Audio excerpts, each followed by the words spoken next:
सातारा जिल्ह्याचा recovery rate 90.84%वर। मंगळवारी रात्री 141 रिपोर्ट पॉझिटिव्ह।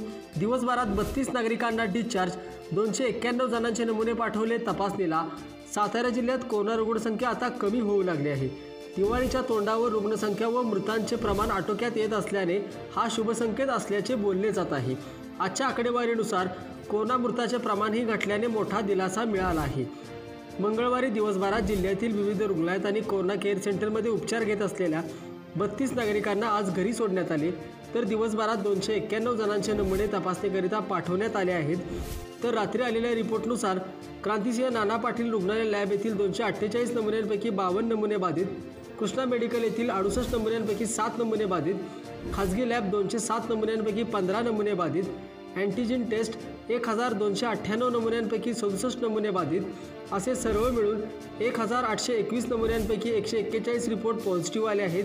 जिल्ह्यात आजपर्यंत 2,10,859 नागरिकांचे नमुने तपासण्यात आले असून यापैकी 48,296 बाधित आढळले आहेत। तर 43,874 रुग्णांनी कोरोनावर यशस्वी मात केली आहे। 1,621 रुग्णांचा दुर्दैवी मृत्यू झाला आहे।